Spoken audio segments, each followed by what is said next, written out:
Leaves of Grass by Walt Whitman. Book 24, Autumn Rivulets, Part 1. As consequent, etc. As consequent from store of summer rains, or wayward rivulets in autumn flowing, or many a herb-lined brook's reticulations, or subterranean sea-rills making for the sea, songs of continued years I sing. Life's ever-modern rapids first, soon, soon to blend with the old streams of death, some threading Ohio's farm fields or the woods, some down Colorado's canyons from sources of perpetual snow, some half hid in Oregon, or away southward in Texas, some in the north finding their way to Erie, Niagara, Ottawa, some to Atlantica's bays, and so to the great salt brine. In you, whoever you are my book perusing, in I myself, in all the world, these currents flowing, all toward the mystic ocean tending, currents for starting a continent new, overtures sent to the solid out of the liquid, fusion of ocean and land, tender and pensive waves, not safe and peaceful only, waves roused and ominous too, out of the depths of the storm's abysmic waves, who knows whence, raging over the vast with many a broken spar and tattered sail. Or from the sea of time, collecting, vasting all, I bring a windrow drift of weeds and shells. O little shells, so curious convolute, so limpid cold and voiceless, will you not, little shells, to the tympans of temples held, murmurs and echoes still call up, eternity's music faint and far, wafted inland, sent from Atlantica's rim, strains for the soul of the prairies, whispered reverberations, chords for the ear of the West joyously sounding, your tidings old, yet ever new and untranslatable, infinitesimals out of my life and many a life, for not my life and years alone I give, all I give. These waifs from the deep, cast high and dry, washed on America's shores. The Return of the Heroes. 1. For the lands and for these passionate days, and for myself, now I awhile retire to thee, O soil of autumn fields, reclining on thy breast, giving myself to thee, answering the pulses of thy sane and equable heart, turning a verse for thee. O earth that hast no voice, confide to me a voice. O harvest of my lands, O boundless summer growths, O lavish brown parturient earth, O infinite teeming womb, a song to narrate thee. 2. Ever upon this stage is acted God's calm annual drama, gorgeous processions, songs of birds, sunrise that fullest feeds and freshens most the soul, the heaving sea, the waves upon the shore, the musical strong waves, the woods, the stalwart trees, the slender tapering trees, the Lilliput countless armies of the grass, the heat, the showers, the measureless pasturages, the scenery of the snows, the wind's free orchestra, the stretching light-hung roof of clouds, the clear cerulean and the silvery fringes, the high dilating stars, the placid beckoning stars, the moving flocks and herds, the plains and emerald meadows, the shows of all the varied lands and all the growths and products. 3. Fecund America, today, thou art all overset in births and joys. Thou groan'st with riches, thy wealth clothes thee as a swathing garment. Thou laughest loud with ache of great possessions. A myriad twining life, like interlacing vines, binds all thy vast domain. As some huge ship freighted to water's edge, thou ridest into port. As rain falls from the heaven and vapors rise from earth, so have the precious values fallen upon thee and risen out of thee. Thou envy of the globe, thou miracle! Thou, bathed, choked, swimming in plenty, thou lucky mistress of the tranquil barns, thou prairie dame that sittest in the middle and lookest out upon thy world, and lookest east and lookest west, dispensatress that by a word givest 1,000 miles, 1,000,000 farms, and missest nothing. Thou all acceptress, thou hospitable, thou only art hospitable as God is hospitable. 4. When late I sang, sad was my voice, sad were the shows around me with deafening noises of hatred and smoke of war. In the midst of the conflict, the heroes, I stood, or passed with slow step through the wounded and dying.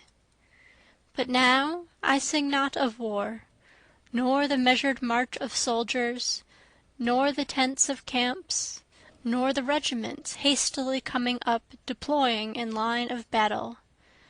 No more the sad unnatural shows of war. Asked room those flushed immortal ranks, the first forth-stepping armies? Ask room, alas, the ghastly ranks, the armies dread that followed.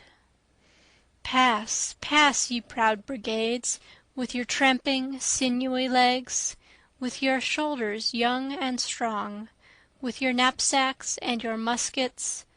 How elate I stood and watched you, where starting off you marched. Pass, then rattle drums again, for an army heaves in sight. Oh, another gathering army, swarming, trailing on the rear. Oh, you dread accruing army!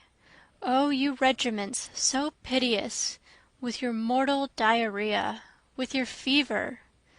Oh, my land's maimed darlings, with the plenteous bloody bandage and the crutch. Lo, your pallid army follows. 5. But on these days of brightness, on the far stretching beauteous landscape, the roads and lanes, the high-piled farm wagons, and the fruits and barns, should the dead intrude? Ah, the dead to me mar not, they fit well in nature.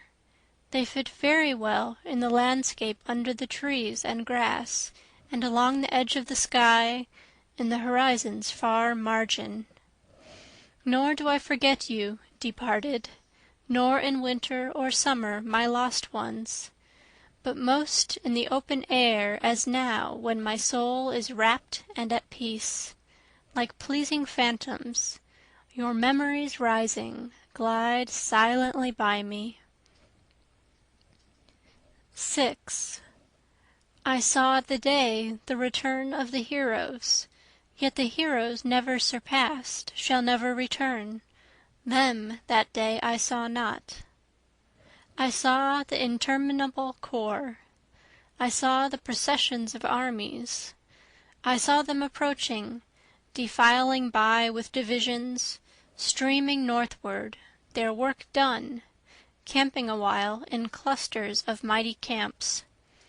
No holiday soldiers, youthful yet veterans, worn, swart, handsome, strong, of the stock of homestead and workshop, hardened of many a long campaign and sweaty march, inured on many a hard-fought bloody field.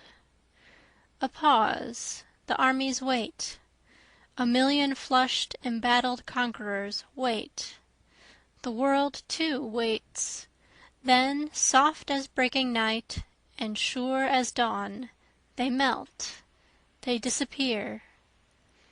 Exult, O lands, victorious lands! Not there your victory on those red shuddering fields, but here and hence your victory. Melt, melt away ye armies, disperse ye blue-clad soldiers, resolve ye back again, give up for good your deadly arms, other the arms the fields henceforth for you, or south or north, with saner wars, sweet wars, life-giving wars. 7. Loud, O my throat, and clear, O soul, the season of thanks and the voice of full yielding, the chant of joy and power for boundless fertility. All tilled and untilled fields expand before me. I see the true arenas of my race, or first or last, man's innocent and strong arenas. I see the heroes at other toils. I see well wielded in their hands the better weapons. I see where the mother of all, with full spanning eye gazes forth, dwells long, and counts the varied gathering of the products. Busy the far, the sunlit panorama, prairie, orchard, and yellow grain of the north, cotton and rice of the south and Louisianan cane, open unseeded fallows, rich fields of clover and timothy, kine and horses feeding, and droves of sheep and swine, and many a stately river flowing, and many a jocund brook, and healthy uplands with herby perfumed breezes, and the good green grass, that delicate miracle, the ever recurring grass. 8. Toil on, heroes, harvest the products, not alone on those warlike fields the mother of all with dilated form and lambent eyes watched you. Toil on, heroes, toil well, handle the weapons well. The mother of all, yet here as ever she watches you. Well-pleased America, thou beholdest, over the fields of the West those crawling monsters, the human divine inventions, the labor-saving implements, beholdest, moving in every direction, imbued as with life, the revolving hay-rakes, the steam-power reaping machines, and the horse-power machines, the engines, thrashers of grain and cleaners of grain, well separating the straw, the nimble work of the patent pitchfork. Beholdest the newer saw-mill, the southern cotton gin, and the rice cleanser. Beneath thy look, O maternal, with these and else, and with their own strong hands, the heroes harvest. All gather and all harvest. Yet, but for thee, O powerful, not a scythe might swing as now in security, not a maize-stalk dangle as now its silken tassels in peace. Under thee only they harvest, even but a wisp of hay under thy great face only. Harvest the wheat of Ohio, Illinois, Wisconsin, every barbed spear under thee. Harvest the maize of Missouri, Kentucky, Tennessee, each ear in its light green sheath. Gather the hay to its myriad mows in the odorous tranquil barns. Oats to their bins, the white potato, the buckwheat of Michigan to theirs. Gather the cotton in Mississippi or Alabama. Dig and hoard the golden, the sweet potato of Georgia and the Carolinas. Clip the wool of California or Pennsylvania. Cut the flax in the Middle States, or hemp or tobacco in the borders. Pick the pea and the bean, or pull apples from the trees, or bunches of grapes from the vines, or aught that ripens in all these states, or north or south, under the beaming sun and under thee.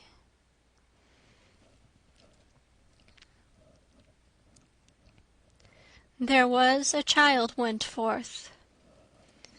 There was a child went forth every day, and the first object he looked upon, that object he became, and that object became part of him for the day, or a certain part of the day, or for many years, or stretching cycles of years. The early lilacs became part of this child, and grass and white and red morning glories, and white and red clover, and the song of the phoebe bird, and the third-month lambs, and the sow's pink faint litter, and the mare's foal, and the cow's calf, and the noisy brood of the barnyard, or by the mire of the pondside, and the fish suspending themselves so curiously below there, and the beautiful, curious liquid, and the water plants with their graceful flat heads, all become part of him. The field sprouts of 4th month and 5th month become part of him, winter-grain sprouts and those of the light yellow corn, and the esculent roots of the garden, and the apple-trees covered with blossoms, and the fruit afterward, and woodberries, and the commonest weeds by the road. And the old drunkard, staggering home from the outhouse of the tavern whence he had lately risen, and the schoolmistress that passed on her way to the school, and the friendly boys that passed, and the quarrelsome boys, and the tidy and fresh-cheeked girls, and the barefoot negro boy and girl, and all the changes of city and country wherever he went. His own parents, he that had fathered him, and she that had conceived him in her womb and birthed him, they gave this child more of themselves than that. They gave him afterward every day. They became part of him. The mother at home, quietly placing the dishes on the supper table, the mother with mild words, clean her cap and gown, a wholesome odor falling off her person and clothes as she walks by. The father, strong, self-sufficient, manly, mean, angered, unjust. The blow, the quick, loud word, the tight bargain, the crafty lure, the family usages, the language, the company, the furniture, the yearning and swelling heart, affection that will not be gainsaid, the sense of what is real, the thought if after all it should prove unreal, the doubts of daytime and the doubts of nighttime, the curious whether and how, whether that which appears so is so, or is it all flashes and specks? Men and women crowding fast in the streets, if they are not flashes and specks, what are they? The streets themselves, and the facades of houses, and goods in the windows, vehicles, teams, the heavy planked wharves, the huge crossing at the ferries, the village on the highland seen from afar at sunset, the river between. Shadows, aureola and mist, the light falling on roofs and gables of white or brown 2 miles off. The schooner near by sleepily dropping down the tide, the little boat slack-towed astern. The hurrying, tumbling waves, quick broken crests, slapping. The strata of colored clouds, the long bar of maroon tint away solitary by itself, the spread of purity it lies motionless in, the horizon's edge, the flying sea-crow, the fragrance of salt marsh and shore mud. These became part of that child who went forth every day, and who now goes, and will always go forth every day. Old Ireland. Far hence, amid an isle of wondrous beauty, crouching over a grave, an ancient sorrowful mother, once a queen, now lean and tattered, seated on the ground, her old white hair drooping and dishevelled round her shoulders.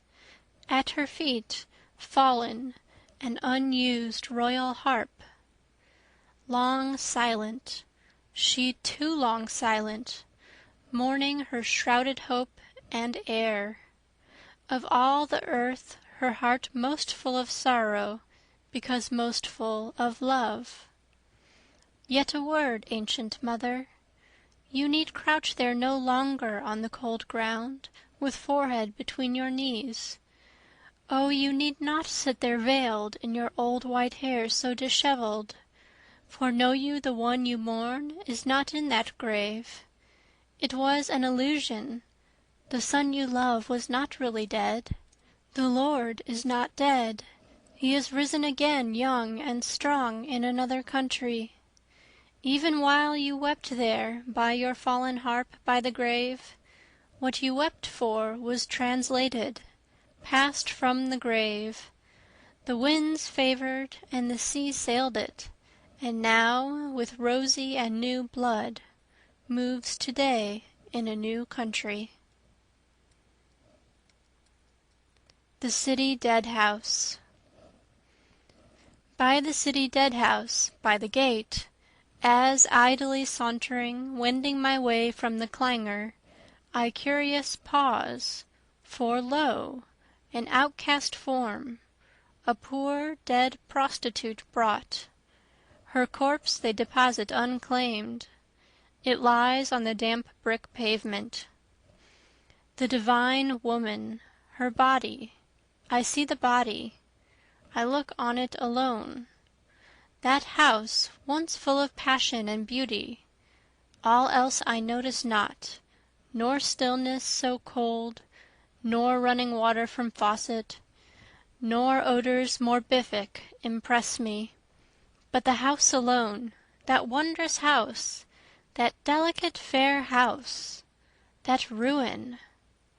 That immortal house more than all the rows of dwellings ever built, or white-domed capitol with majestic figure surmounted, or all the old high-spired cathedrals. That little house alone more than them all, poor desperate house, fair fearful wreck, tenement of a soul, itself a soul, unclaimed avoided house. Take one breath from my tremulous lips, take one tear dropped aside as I go for thought of you. Dead house of love, house of madness and sin, crumbled, crushed, house of life, erewhile talking and laughing, but ah, poor house, dead even then. Months, years, an echoing, garnished house, but dead, dead, dead.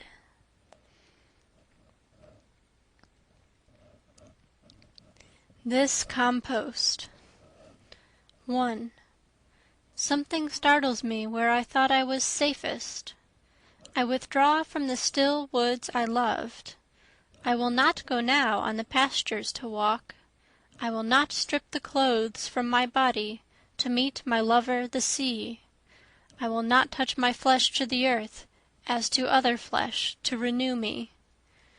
Oh, how can it be that the ground itself does not sicken? How can you be alive, you growths of spring? How can you furnish health, you blood of herbs, roots, orchards, grain? Are they not continually putting distempered corpses within you?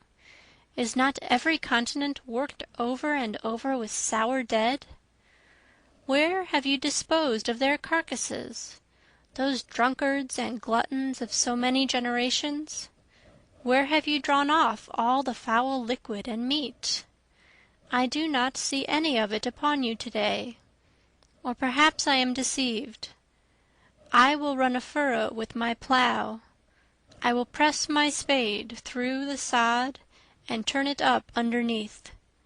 I am sure I shall expose some of the foul meat. 2. Behold this compost, behold it well. Perhaps every mite has once formed part of a sick person, yet behold! The grass of spring covers the prairies, the bean bursts noiselessly through the mold in the garden, the delicate spear of the onion pierces upward, the apple buds cluster together on the apple branches, the resurrection of the wheat appears with pale visage out of its graves. The tinge awakes over the willow tree and the mulberry tree. The he-birds carol mornings and evenings while the she-birds sit on their nests. The young of poultry break through the hatched eggs.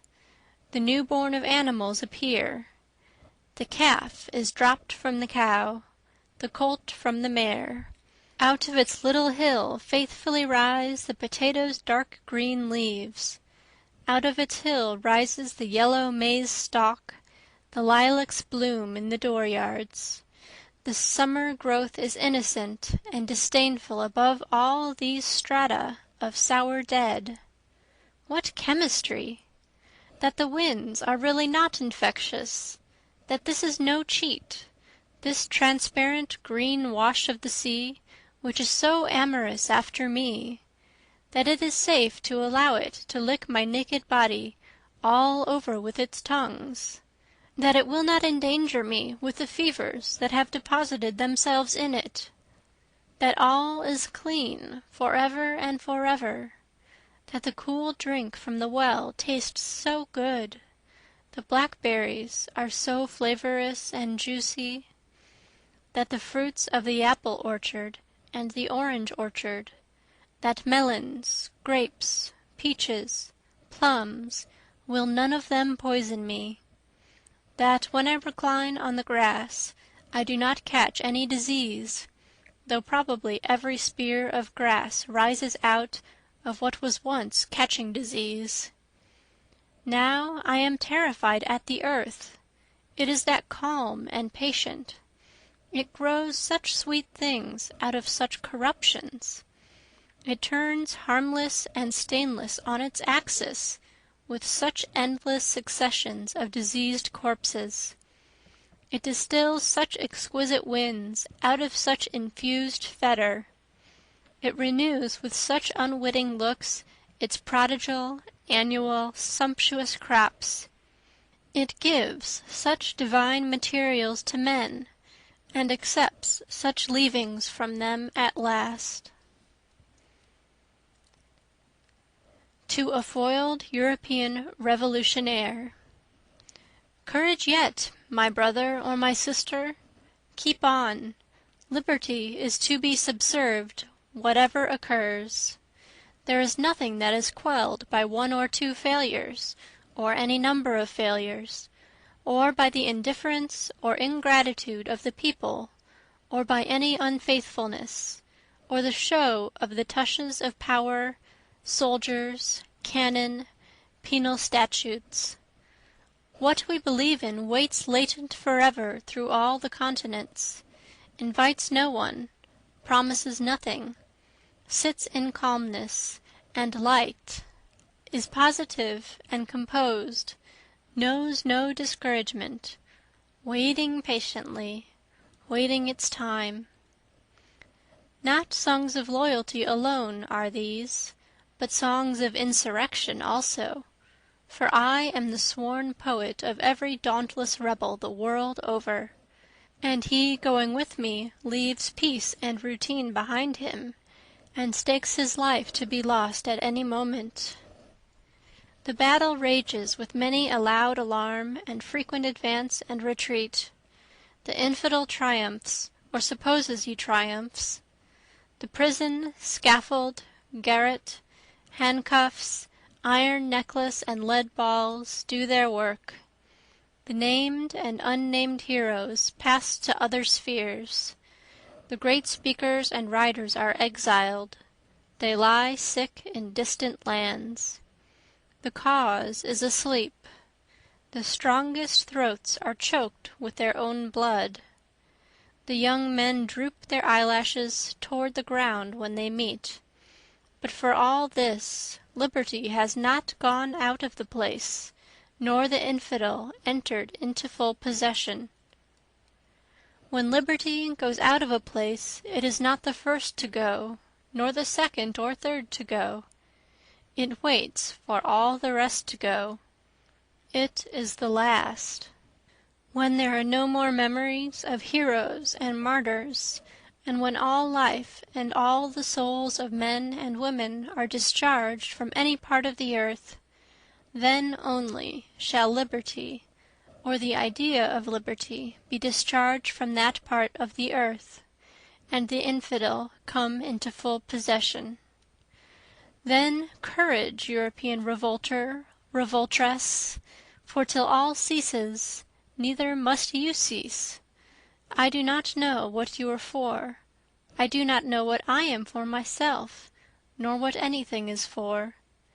But I will search carefully for it, even in being foiled, in defeat, poverty, misconception, imprisonment, for they too are great.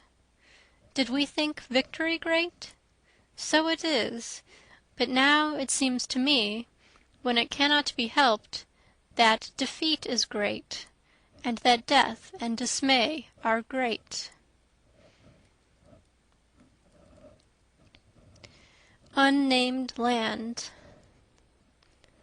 Nations 10,000 years before these states, and many times 10,000 years before these states, garnered clusters of ages that men and women like us grew up and traveled their course and passed on. What vast-built cities, what orderly republics, what pastoral tribes and nomads, what histories, rulers, heroes, perhaps transcending all others, what laws, customs, wealth, arts, traditions, what sort of marriage, what costumes, what physiology and phrenology, what of liberty and slavery among them, what they thought of death and the soul. Who were witty and wise, who beautiful and poetic, who brutish and undeveloped. Not a mark, not a record remains, and yet all remains. Oh, I know that those men and women were not for nothing, any more than we are for nothing. I know that they belong to the scheme of the world, every bit as much as we now belong to it. Afar they stand, yet near to me they stand, some with oval countenances, learned and calm, some naked and savage, some like huge collections of insects, some in tents, herdsmen, patriarchs, tribes, horsemen, some prowling through woods, some living peaceably on farms, laboring, reaping, filling barns. Some traversing paved avenues, amid temples, palaces, factories, libraries, shows, courts, theaters, wonderful monuments. Are those billions of men really gone? Are those women of the old experience of the earth gone? Do their lives, cities, arts, rest only with us? Did they achieve nothing for good for themselves? I believe of all those men and women that filled the unnamed lands, every one exists this hour here or elsewhere, invisible to us, in exact proportion to what he or she grew from in life, and out of what he or she did, felt, became, loved, sinned in life. I believe that was not the end of those nations, or any person of them, any more than this shall be the end of my nation, or of me, of their languages, governments, marriage, literature, products, games, wars, manners, crimes, prisons, slaves, heroes, poets. I suspect their results curiously await in the yet unseen world, counterparts of what accrued to them in the seen world. I suspect I shall meet them there. I suspect I shall there find each old particular of those unnamed lands.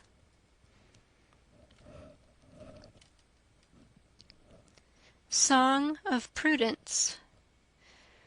Manhattan's streets I sauntered, pondering on time, space, reality, on such as these, and abreast with them, prudence.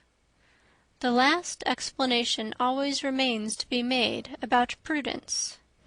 Little and large alike drop quietly aside from the prudence that suits immorality. The soul is of itself, all verges to it, all has reference to what ensues. All that a person does, says, thinks, is of consequence. Not a move can a man or woman make that affects him or her in a day, month, any part of the direct lifetime, or the hour of death, but the same affects him or her onward, afterward, through the indirect lifetime.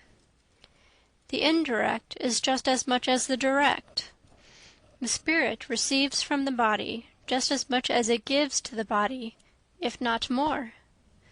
Not one word or deed, not venereal sore, discoloration, privacy of the onanist, putridity of gluttons or rum drinkers, peculation, cunning, betrayal, murder, seduction, prostitution, but has results beyond death, as really as before death. Charity and personal force are the only investments worth anything. No specification is necessary. All that a male or female does, that is vigorous, benevolent, clean, is so much profit to him or her, in the unshakable order of the universe, and through the whole scope of it forever. Who has been wise receives interest. Savage, felon, president, judge, farmer, sailor, mechanic, literat, young, old, it is the same. The interest will come round. All will come round. Singly, wholly, to affect now, affected their time, will forever affect. All of the past and all of the present and all of the future. All the brave actions of war and peace. All help given to relatives, strangers, the poor old sorrowful young children, widows, the sick and to shunned persons. All self-denial, that stood steady and aloof on wrecks, and saw others fill the seats of the boats. All offering of substance or life for the good old cause, or for a friend's sake, or opinion's sake. All pains of enthusiasts scoffed at by their neighbors. All the limitless sweet love and precious suffering of mothers. All honest men baffled in strifes recorded or unrecorded. All the grandeur and good of ancient nations whose fragments we inherit. All the good of the dozens of ancient nations unknown to us by name, date, location. All that was ever manfully begun, whether it succeeded or no, all suggestions of the divine mind of man, or the divinity of his mouth, or the shaping of his great hands, all that is well thought or said this day on any part of the globe, or on any of the wandering stars, or on any of the fixed stars, by those there as we are here. All that is henceforth to be thought or done by you, whoever you are, or by any one. These inure, have inured, shall inure, to the identities from which they sprang, or shall spring. Did you guess anything lived only its moment? The world does not so exist. No parts palpable or impalpable so exist. No consummation exists without being from some long previous consummation, and that from some other, without the farthest conceivable one coming a bit nearer the beginning than any. Whatever satisfies souls is true. Prudence entirely satisfies the craving and glut of souls, itself only finally satisfies the soul. The soul has that measureless pride which revolts from every lesson but its own. Now I breathe the word of the prudence that walks abreast with time, space, reality, that answers the pride which refuses every lesson but its own. What is prudence is indivisible, declines to separate one part of life from every part, divides not the righteous from the unrighteous, or the living from the dead, matches every thought or act by its correlative, knows no possible forgiveness or deputed atonement, knows that the young man who composedly periled his life and lost it has done exceedingly well for himself, without doubt, that he who never periled his life but retains it to old age in riches and ease has probably achieved nothing for himself worth mentioning, knows that only that person has really learned who has learned to prefer results, who favors body and soul the same, who perceives the indirect assuredly following the direct, who in his spirit, in any emergency whatever, neither hurries nor avoids death. The Singer in the Prison. O sight of pity, shame, and dole, a fearful thought, a convict soul. 1. Rang the refrain along the hall, the prison, rose to the roof, the vaults of heaven above, pouring in floods of melody, in tones so pensive, sweet, and strong, the like whereof was never heard, reaching the far-off sentry, and the armed guards, who ceased their pacing, making the hearer's pulses stop for ecstasy and awe. 2. The sun was low in the west one winter day, when down a narrow aisle amid the thieves and outlaws of the land, there by the hundred seated, sear-faced murderers, wily counterfeiters, gathered to Sunday church in prison walls, the keepers round, plenteous, well armed, watching with vigilant eyes. Calmly a lady walked, holding a little innocent child by either hand, whom, seating on their stools beside her on the platform, she, first preluding with the instrument a low and musical prelude, in voice surpassing all, sang forth a quaint old hymn. A soul confined by bars and bands cries help, oh help, and wrings her hands, blinded her eyes, bleeding her breast, nor pardon finds, nor balm of rest. Ceaseless she paces to and fro, O heartsick days, O nights of woe, nor hand of friend, nor loving face, nor favor comes, nor word of grace.